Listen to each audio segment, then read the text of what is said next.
great to be here, and I have a short time with you, so I'm going to really try to keep it snappy. Now, I've got this clicker up here to move me forward.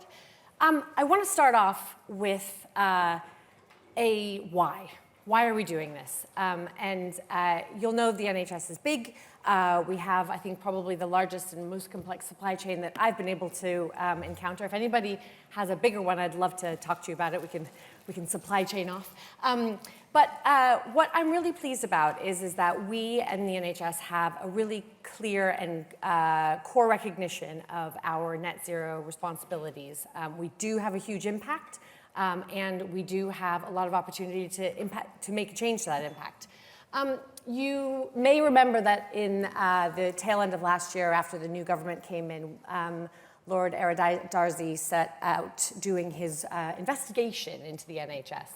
And to be honest, it wasn't the greatest picture. You know, it's hard delivering care free at the point of use to a population that has just gone through a big pandemic and has many other challenges.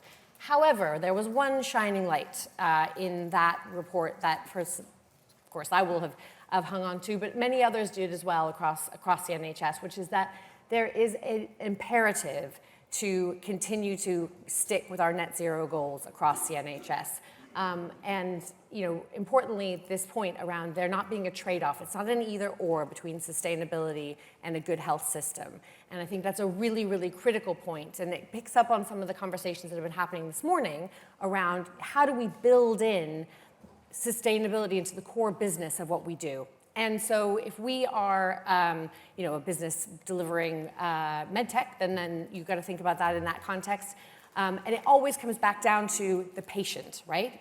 And here, you know, our work in NHS England, our work is designed around improving health, doing our best to mitigate the impacts of climate change so that our health system can be resilient in the future. And that's a really, really critical value that sits alongside our work.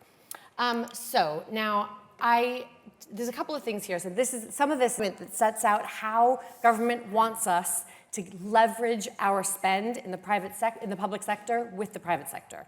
So it's about how do we make sure that we are getting the most value out of the money that we spend. And a critical part of this is the net zero social value agenda and the human rights in our supply chains agenda. This is absolutely fundamental. And so my team is really responsible for how we do this, how we set out our health-specific guidance, but also how we support our teams across England to make sure that we're using these values in our procurement decisions and our conversations with suppliers as we develop those relationships and throughout the duration of the contracts that we have with our supply chain.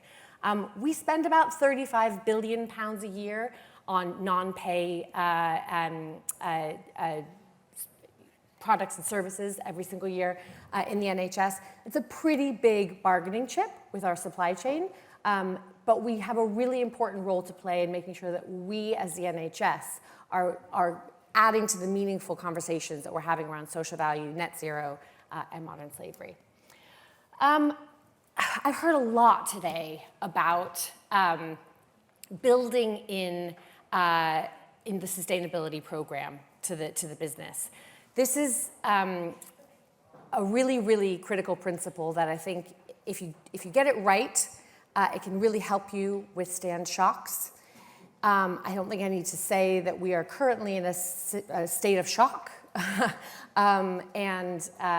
You'll know by my accent probably, or pick up from my accent, that I am myself an American and in mostly head and hands most of the time. But my real belief is that what we need to do with sustainability is build it into our core values of the actual, the business purpose.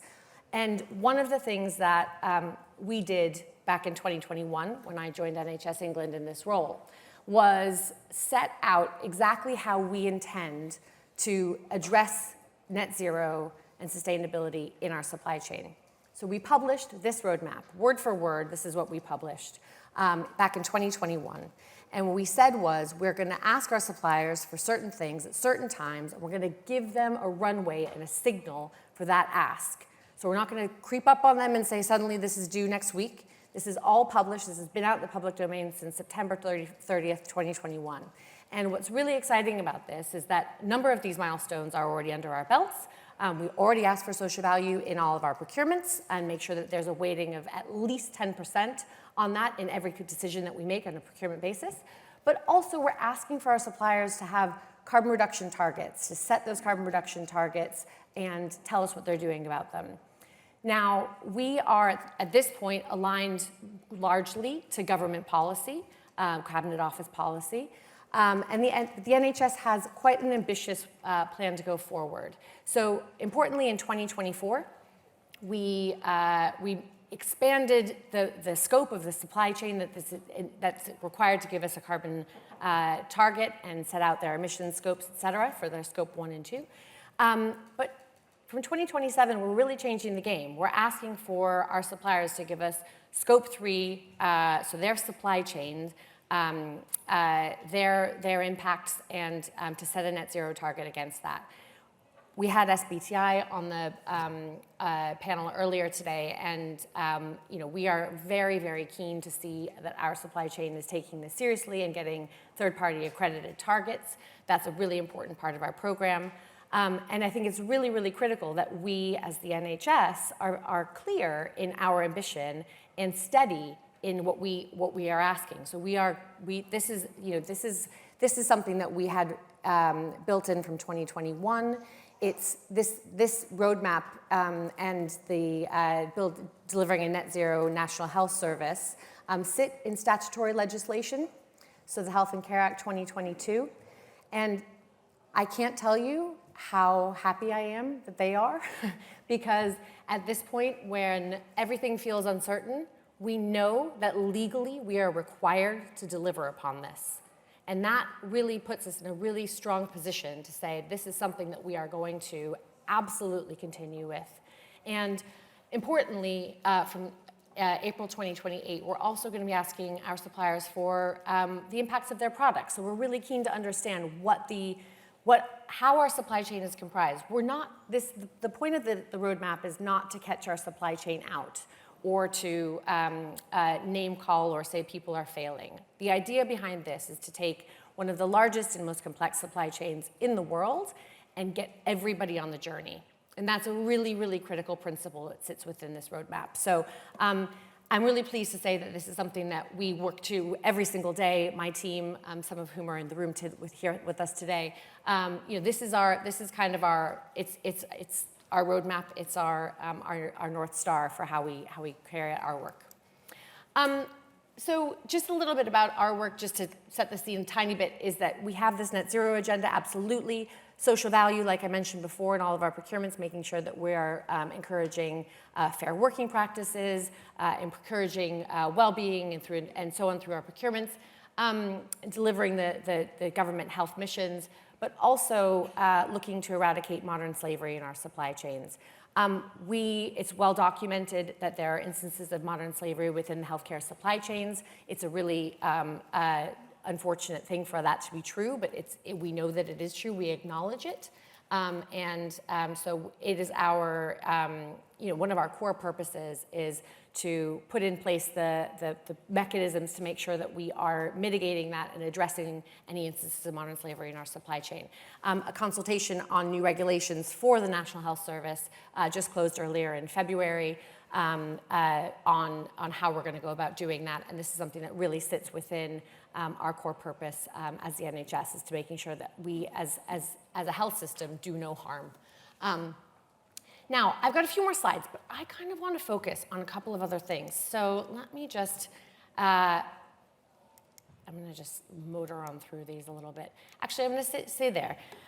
So one of the things that we've done with our work is set out this requirement for our supply chain to have carbon reduction plans. So this mainly covers scope 1 and scope 2 emissions, a bit of scope 3, what we sort of informally call the easy scope 3, things like business travel, things you'll have kind of in your corporate data returns. And this is the start. This is not the end game, and I think it's a really important thing to emphasize here, that setting a commitment, setting a target, really important, but progress against that target is the really critical thing. And that's a really, really core to what we're working on in progressing our roadmap going forward. But I am really pleased to say, that the NHS carbon footprint makes up about 5% of the UK's total footprint. So bigger than aviation, bigger than agriculture. It's big. So, and as Tim said earlier, about 62, if you include commissioned services, our health services, 66% of the emissions the NHS sit in our supply chain. So we have a big job here, we have a big ask. And I think what is really encouraging and something I'm really proud of is that through the work that we've done to date, nearly 90% of our spend, that $35 billion that I mentioned earlier, is covered by a net zero commitment. So we're on the way, we're laying the groundwork, and this is really, really critical.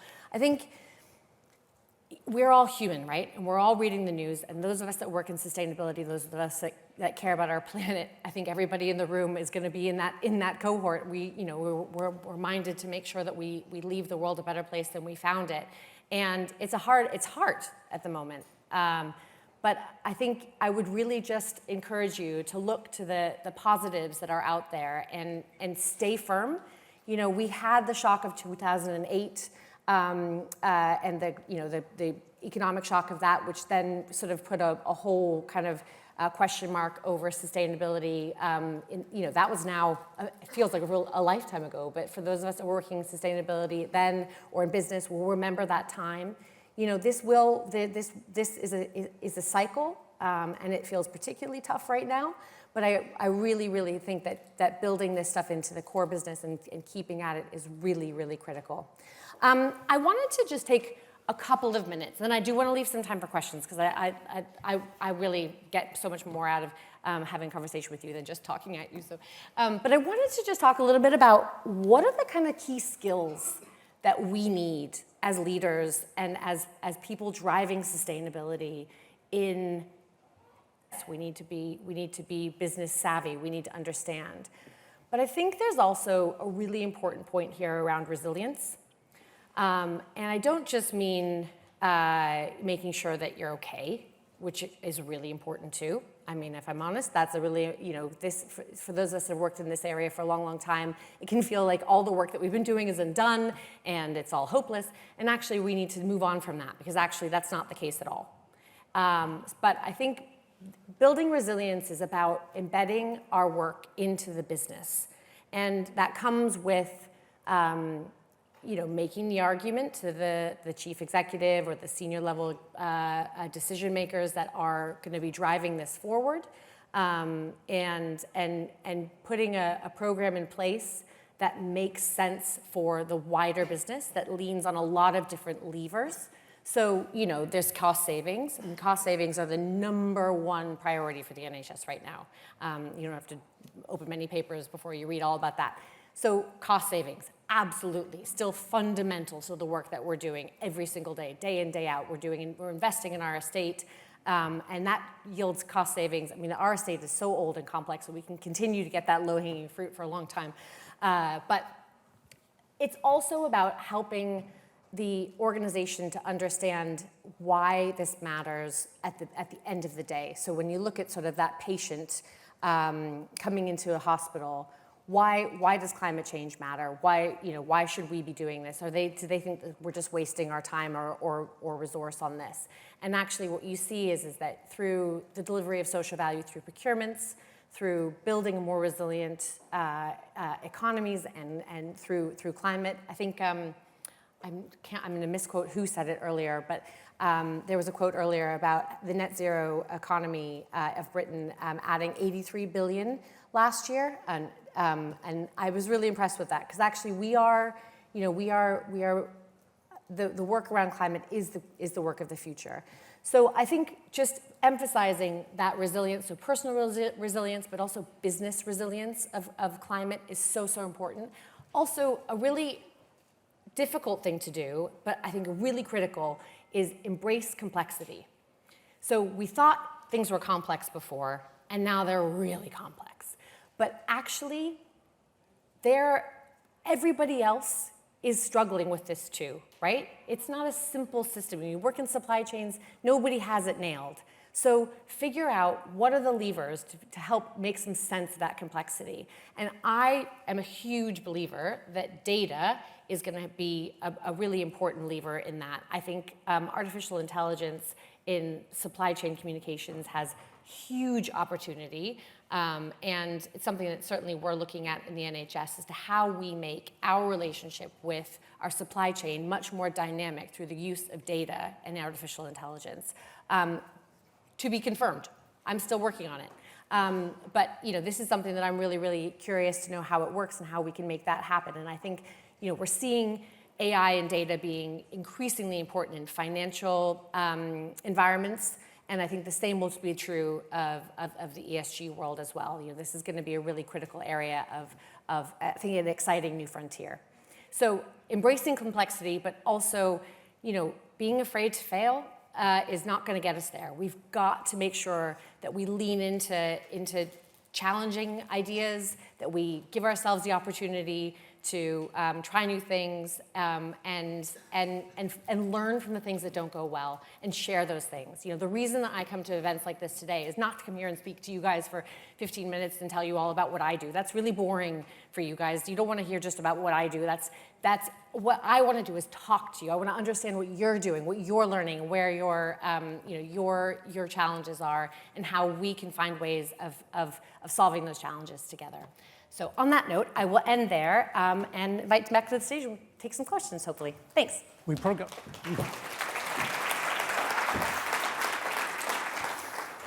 got time for a couple of questions, if there are any in the room.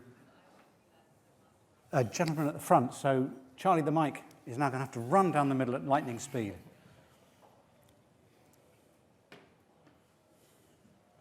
This is lightning speed, This is sustainable lightning speed. Sir. Hi there. Is there going to be any sustainable jobs coming to NHS? I think it's a great time for lots of sustainable work to come into NHS, of obviously the layout of how it is right now. I think it's excellent what you have on your presentation. But I'm currently enrolling on HPFT. Do you know HPFT? I don't know. It's a sub of NHS for the mental health.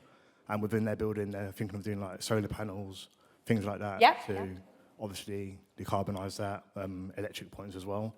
And I'm getting involved in that. So it would be great for in the future for younger generations to have sustainable jobs in NHS. 100%. I think it's a really important point. And actually, we have quite a strong apprenticeship program around net zero in the NHS. It's something that we really, really value in terms of building our workforce. It's not something that I get as directly involved with, but we are aware that particularly in our health estates, or the buildings and facilities, we have an aging expertise. So our experts on buildings and estates are getting towards their retirement age, and we really need to bring in new, fresh ideas and talent into the NHS. So absolutely. I mean, I would say the job hunting in the NHS right now is a little challenging because we don't have a lot of money, but we are trying to do our best with what we've got. So really brilliant question. But I think we'll do our best to try to harness that kind of talent. Thanks. Thank you very much. Cheers. Thank you. We've got time for one last question, and there was a person at the front here, Charlie, just the other end of the row, before we move on to our next session. Sir. Thank you. Thank you very much for the presentation. It was really, really good. I just have one question. So you were talking about the social value and how the NHS is actually driving that agenda. It's one of the sectors from the public sector that is actually doing a lot of things. We just have the Procurement Act released a couple of weeks ago. They are deep diving a little bit further on social value. They are asking suppliers and to providers to be more specific on what they're doing on social value.